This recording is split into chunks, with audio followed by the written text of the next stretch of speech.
ठीक है बच्चों, अब इस क्वेश्चन को मैं सॉल्व कर देता हूँ, ज़रा देखो ध्यान से। इस क्वेश्चन में क्या है कि सॉल्यूशन 3, ये लास्ट क्वेश्चन इस चैप्टर का। तो root under x minus 8 is greater than equals to 12 minus x.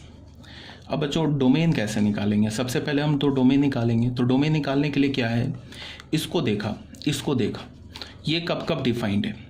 तो ये तो ऑल रियल नंबर है, कोई भी रियल नंबर देख लो, ये सिर्फ इसको देख रहे हैं, ये तो कोई भी रियल नंबर उठा लो, ये तो वैल्यू डिफाइंड होगा। इसको डिफाइंड कैसे कर निकालेंगे? इसमें क्या होना चाहिए, x 8 या 8 से बड़ा होना चाहिए। तो यहाँ से हमें क्या मिला, लेफ्ट हैंड साइड के लिए x का ये रिस्ट्रिक्शन मिला, राइट हैंड साइड के लिए कोई भी रियल नंबर है। तो ये पूरा एक्सप्रेशन तभी डिफाइंड होगा ना जब लेफ्ट हैंड साइड भी डिफाइंड हो, राइट हैंड साइड भी डिफाइंड हो। तो ये दोनों कब डिफाइंड होगा, जब इन दोनों से जो x का वैल्यू आए उसका हम इंटरसेक्शन ले लेंगे, कॉमन सॉल्यूशन ले लेंगे, तब जाके दोनों डिफाइंड हो जाएगा। तो इसका और इसका इंटरसेक्शन क्या होगा, x is greater than equals to 8। तो ये हमारा क्या हो गया बच्चों, ये हमारा डोमेन हो गया। क्या हो गया, डोमेन हो गया। तो डोमेन निकाल लिया।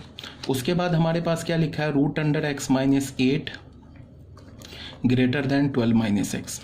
अब इसको देख के हम केस बनाएंगे। ठीक है, इसको देख के कैसे केस बनाएंगे वो देखो। केस 1 हमने लिखा, हमने क्या बोला, व्हेन x इज, इस पे लेस देन इक्वल्स टू 12 रख लिया। ठीक है, हमने क्या रख लिया, x is less than equals to 12 रख लिया। यहाँ पे केस कैसे बना, यहाँ पे हमने नंबर लाइन ले लिया 12 और हमने क्या बोला, x is less than equals to 12। तो अगर x is less than equals to 12 है तो ये बताओ क्या होगा, ये तो हमारा डिफाइंड हो जाएगा, ये भी हमारा डिफाइंड हो जाएगा। ये हमारा क्या होगा, अगर लेस देन इक्वल्स टू 12 है तो ये भी पॉजिटिव और 0 होगा और ये भी पॉजिटिव और 0 होगा। ठीक है, तो हमने क्या कर लिया, दोनों को दोनों साइड स्क्वायर कर लिया। ये बोला है ना 8 8 से बड़ा, ये कब डिफाइंड होगा, 8 8 से बड़ा। तो 12 से छोटे के लिए भी डिफाइंड होगा। तो हमने स्क्वायर कर लिया, तो हमें क्या मिल गया, 8x माइनस 8 का whole square greater than equals to 12 minus x का होल स्क्वायर। तो ये मिल गया x square minus 16x plus 64 greater than equals to 144 minus 24x plus of x square. ठीक है बच्चों, तो यहाँ से क्या हो जाएगा हमारे पास, सॉरी ये तो मैंने गलत लिख दिया, सॉरी ये तो x माइनस 8 ही है ना, ये रूट अंडर x माइनस 8 है ना, सॉरी। तो ये तो x माइनस 8 ही आ जाएगा। तो इसको क्या हो गया, ये एक्स स्क्वायर माइनस 25x और क्या होगा plus 152 is less than equals to 0। यहाँ से x की वैल्यू हमें क्या मिली, इसको जब हम रूट निकालेंगे तो ऐसे कर लिया हमने 25x प्लस 152, इसमें क्वाड्रेटिक फॉर्मूला लगा लिया, 0 मान है, यहाँ से रूट निकाल रहे हैं, इसका रूट निकाल रहे हैं।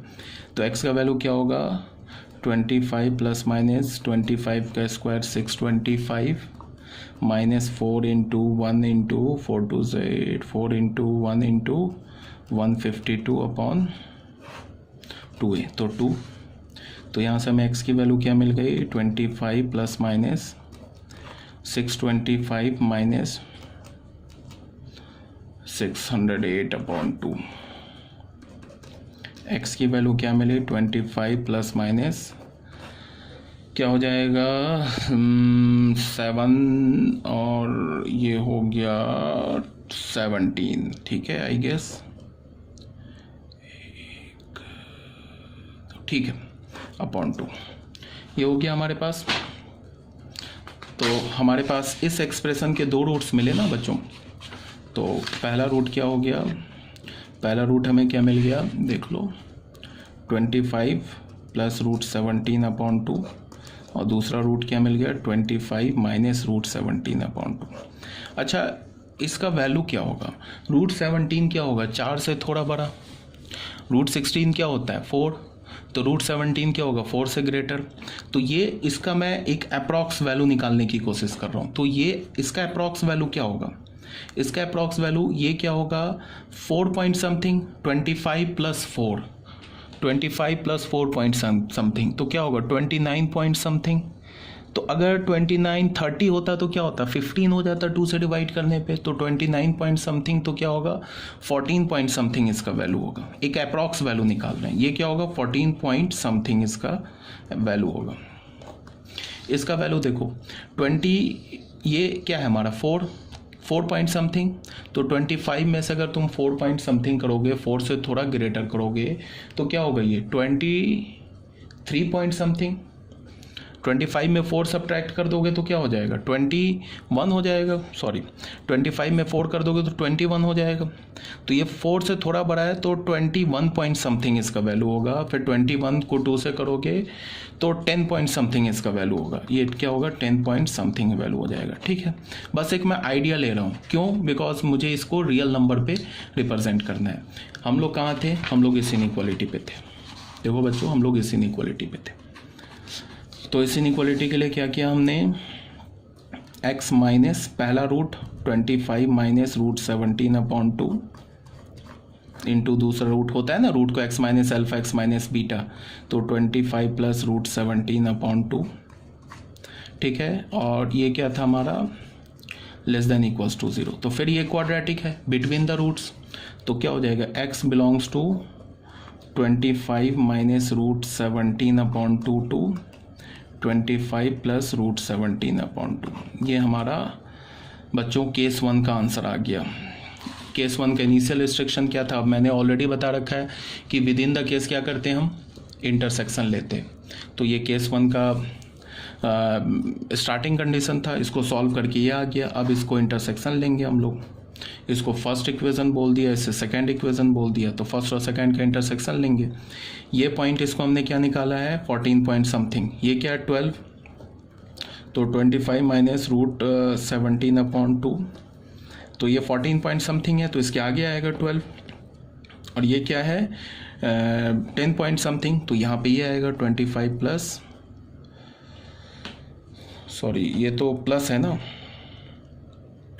तो ये हमारा क्या आ रहा है 10 पॉइंट समथिंग, ये 14 पॉइंट समथिंग आ रहा है। तो 10 पॉइंट समथिंग ये आ रहा है ना, नेगेटिव वाला 10 पॉइंट समथिंग, तो ये पहले आ गया, 12 इसके बाद में आ गया, और ये आ रहा है 14 पॉइंट समथिंग, तो ये 12 से ज़्यादा होगा, रूट 17/2। ठीक है, केस का इनिशियल कंडीशन क्या बोल रहा है 12 और 12 से छोटा, और ये क्या बोल रहा है इसके बीच में। ठीक है, तो हमारा केस 1 का फाइनल आंसर को हमने S1 बोल दिया। S1 क्या हो गया हमारा 25 माइनस रूट 17/2 से लेके 12 बी क्लोज, ये हमारा S1 हो गया, पहले केस का सॉल्यूशन हो गया। ठीक है, अब हम लोग क्या करेंगे S2 निकालेंगे। S2 में हमने क्या बोला, S2 को ध्यान से देखो बच्चों, केस 2 में हमने क्या ले लिया, when x is greater than 12, x को 12 से बड़ा ले लिया। तो क्वेश्चन क्या था हमारे पास, ये था ना root under x minus 8 is greater than 12 minus x. तो अगर तुम x को 12 से ग्रेटर लोगे तो ये ऑलवेज नेगेटिव हो जाएगा, कोई भी 12 से बड़ा नंबर डाल के देख लो। और अगर तुम x को और 12 से ग्रेटर लोगे तो ये तो हमेशा पॉजिटिव होगा, तो ये ऑलवेज पॉजिटिव। तो हमें क्या मिल गया, positive is greater than equals to negative. तो पॉजिटिव नेगेटिव के इक्वल तो नहीं होगा, बट ग्रेटर देन तो होगा ना, इसका मतलब इट इज़ ऑलवेज डिफाइंड। ये हमारा क्या है, हमेशा डिफाइंड है। तो यहाँ से x का वैल्यू क्या हो जाएगा, x बिलोंग्स टू r। ठीक है, इसको हमने सेकंड बोल दिया, इसको हमने थर्ड बोल दिया। तो इस केस सेकंड केस का हमारा आंसर क्या हो जाएगा, फ्रॉम 2 इंटरसेक्शन 3। तो इसका मतलब क्या होगा, r इंटरसेक्शन 12 टू इन्फिनिटी। तो यहाँ से हमें क्या मिल जाएगा 12 टू इन्फिनिटी, इंटरसेक्शन लिया तो ये आ गया, ये हमारा केस 2 का आंसर आ गया। अब क्या है कि जो हमारा फाइनल आंसर होगा वो क्या होगा, दोनों केस का यूनियन, और दोनों केस का यूनियन ले लेंगे। बोला है ना, दो अगर डिफरेंट केस बनता है उसका हम यूनियन ले लेते हैं, और उसके बाद करेंगे क्या कि उन दोनों केस के यूनियन का इंटरसेक्शन डोमेन के साथ, उन दोनों केसेस के यूनियन का क्या करेंगे, इंटरसेक्शन किसके साथ ले लेंगे, डोमेन के साथ। वो हमारा फाइनल आंसर आएगा। तो पहले हम S1, इसको हमने S2 बोल दिया, S1 यूनियन S2 लिया। S1 क्या है बच्चों, S1 है हमारा 25 माइनस रूट 17/2 से लेके 12, इसका यूनियन क्या किसके साथ, 12 कॉमा इन्फिनिटी के साथ। तो ये दोनों केस का तो यूनियन आ गया। ठीक है, तो इसको तुम ऐसे ही देखो, ये क्या बोल रहा है -25, 25 -√17 से 12, और ये फिर बोल रहा है 12 से इन्फिनिटी। तो इसका यूनियन क्या होगा, ऐसे हो जाएगा 25 -√17/2 से लेके इन्फिनिटी। अब ये मान लो इसको हमने बोल दिया S3। अब जो हमारा फाइनल आंसर होगा, वो क्या होगा, S3 के साथ इंटरसेक्शन किसका, डोमेन का, जो हमने स्टार्टिंग में डोमेन बोला है ना, उसका इंटरसेक्शन। तो डोमेन क्या है हमारा भाई, 12 टू इन्फिनिटी। डोमेन क्या है, डोमेन इज 8 टू इन्फिनिटी। तो फाइनल आंसर हमारा क्या होगा, ये फाइनल आंसर नहीं है बच्चों, ये तो हमारा दोनों केस का, हाँ ये फाइनल आंसर है, सॉरी, ये फाइनल आंसर है S3, ये हमारा, सॉरी बच्चों, ये फाइनल आंसर है। फाइनल आंसर क्या हो गया हमारा, final answer S1 union S2। S1 union S2 क्यों लिया, S1 तो हमारा पहले केस का आंसर था, S2 हमारा दूसरे केस का आंसर था। तो दोनों केस का तो मैंने बता रखा है यूनियन लेंगे, तो दोनों केस से जो यूनियन का वैल्यू आएगा ना, उसका इंटरसेक्शन डोमेन से ले लेंगे।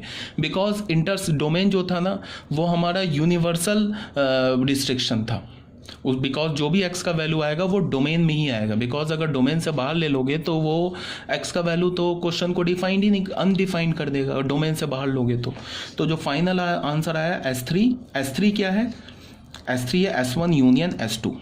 S1 यूनियन S2 हमारा S3 है। तो S3 क्या हो गया, 25 -√17/2 से इन्फिनिटी। और डोमेन क्या है हमारे पास, डोमेन बच्चों 8 टू इन्फिनिटी, ये हमारा फाइनल आंसर होगा। तो ये क्वेश्चन का आंसर हो गया। इसको तुम चाहते हो थोड़ा दूसरे फॉर्म में लिखना, तो तुम ऐसे देख लो, ये क्या है 25 - 4 पॉइंट समथिंग, तो ये क्या हो जाएगा 21 पॉइंट समथिंग। अगर 25 - 4 करोगे तो हो जाएगा वो 21। तो 4 से थोड़ा बड़ा नंबर सब्ट्रैक्ट करोगे तो 21 से थोड़ा बड़ा आएगा। अगर 21 से बड़ा आएगा तो उसका क्या मतलब है, 2 से डिवाइड करोगे तो फिर वो क्या हो जाएगा, 10 से थोड़ा बड़ा आएगा। तो ये नंबर क्या है, ये नंबर जो है वो 10 से बड़ा है, तो 8 पहले आएगा और ये नंबर बाद में आएगा, 25 - √17/2। तो ये तो क्या बोल रहा है, तुम्हें ये बोल रहा है कि 25 से पॉजिटिव इन्फिनिटी, और ये क्या बोल रहा है 8 से पॉजिटिव इन्फिनिटी। अब क्या लेना है, इंटरसेक्शन लेना है हमें, समझ रहे हैं बच्चों। अब इसका हमें इंटरसेक्शन लेना है, तो इंटरसेक्शन साफ देख लो, यहाँ से आगे इंटरसेक्शन है, तो क्या होगा, x belongs to 25 - √17/2 to infinity. ये हमारा क्वेश्चन का फाइनल आंसर हो गया। क्वेश्चन में मैंने क्या बोला, क्वेश्चन में सबसे पहले मैंने डोमेन निकाला, फिर 2 केसेस बनाए, दोनों केस, पहले केस का इनिशियल कंडीशन और केस को सॉल्व करके जो आंसर आया, उस दोनों को जब हमने इंटरसेक्शन लिया तो केस 1 का आंसर आ गया। फिर केस 2 का आंसर निकाला तो ऑल रियल नंबर हो गया। 2 केसेस बने, मैंने क्या बोला, दोनों केस का यूनियन ले लिया, तो उसको हमने S3 बोल दिया। अब जो दोनों केसेस का यूनियन मिला, उसका इंटरसेक्शन फाइनली हम डोमेन से लेंगे। तो डोमेन से जब इंटरसेक्शन लिया तो ये हमारा फाइनल आंसर आ गया। तो आई होप आपको ये क्लियर होगा। ये लास्ट क्वेश्चन था हमारा जो हमने सॉल्व कर लिया। अब तुम्हें करना क्या है कि घर पे जब तुम ये वीडियो देख लोगे ना, तो ये जो जितने भी क्वेश्चंस करा रहे हैं ना, इन सारे क्वेश्चंस को तुम एक बार सॉल्व खुद से करो, ठीक है। ये नहीं कि वीडियो देख के छोड़ दिया। वीडियो देखो। मैथ्स में होता है सबसे इम्पोर्टेंट क्या होता है, हमारा जो माइंड है और हमारा जो हैंड है, इन दोनों जब तक दोनों इकट्ठे काम नहीं करेगा तो हमारी अंडरस्टैंडिंग नहीं बन सकती है। हाथ भी चलना चाहिए और दिमाग भी चलना चाहिए। सिर्फ देख के तुम कहानी याद रख सकते हो, मैथ्स को याद नहीं रख सकते हो। अगर तुम्हें कोई स्टोरी सुनाया जाएगा ना, तो तुम अगर उसको सुन लोगे, या फिर तुम उसको अगर स्टोरी को पिक्चर में करके दिखाया जाए, कोई मूवी दिखाया जाए, तो तुम मूवी याद रख सकते हो। कोई अगर तुम्हें स्टोरी सुनाया जाए तो स्टोरी याद रख सकते हो। बिकॉज उसके लिए क्या है, सिर्फ अगर दिमाग काम कर रहा है तो याद हो जाए। मैथ्स तुम सुन के देख के याद नहीं रख सकते हो। याद रखना, जब तक तुम मैथ्स को लिखोगे नहीं, जो क्वेश्चन आता है ना, तुम्हें कॉन्फिडेंट हो नहीं मुझसे हो जाएगा, कॉन्फिडेंट हो। 2 महीने के बाद अगर तुम उसे प्रैक्टिस नहीं करोगे ना, 1-2 बार सॉल्व नहीं करोगे, 2 महीने के बाद उसको सॉल्व नहीं कर पाओगे। तो जितने क्वेश्चन दे रहा हूँ तुम्हें, इसको तुम खुद से बैठ के लिखो, घर पे समझो। कोई डाउट हो तो डाउट को अपना नोट रखो, नोट रखने के बाद जैसे ही हमारी क्लास हो उसका तुम फ़ोटो क्लिक करके सेंड करो, अपने डाउट पूछो, ठीक है। फिर ये हमारा चैप्टर कंप्लीट हो गया। अब ये तुम करोगे क्या, कल तुम्हें वीडियो मिलेगा तो वीडियो डाउनलोड करोगे, तो कल भी हमारी जो क्लास होगी ना, वो क्या बोलता हूँ कि सेट स्टार्ट नहीं हो पाएगा। उसके बाद फिर हम लोग परसों से सेट स्टार्ट करेंगे, ठीक है। सेट थ्योरी स्टार्ट करेंगे। एनसीईआरटी के लिए मैंने तुम लोगों को ऑलरेडी बता रखा है कि कोई ये नहीं होगा, तुम्हें एनसीईआरटी के क्वेश्चन सॉल्व करने हैं, और जो मैं थ्योरी दे रहा हूँ उसको सॉल्व करो, और आगे तुम्हें मैं बुक भी रिकमेंड करूँगा, ठीक है।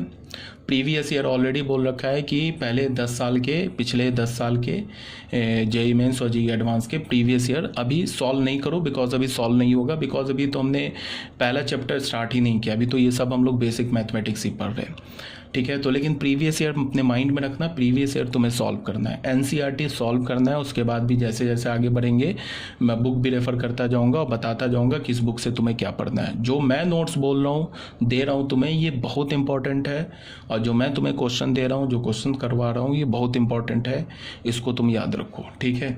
इसको ही सिर्फ तुम करके ना एक तुम्हारी इतनी अच्छी अंडरस्टैंडिंग हो जाएगी ना, बोर्ड तो बिल्कुल ईजी सा हो जाएगा, ठीक है। बोर्ड तो बिल्कुल बच्चा टाइप हो जाएगा, और जेईई मेंस और जेईई एडवांस की इतनी अच्छी अंडरस्टैंडिंग हो जाएगी तो तुम इसके क्वेश्चन तुम खुद से सॉल्व करने लगोगे। बट अभी तुम्हें प्रीवियस ईयर नहीं उठाना है, तुम्हें अभी सिर्फ और सिर्फ एनसीईआरटी करना है, और कोई दूसरा बुक नहीं देखना है।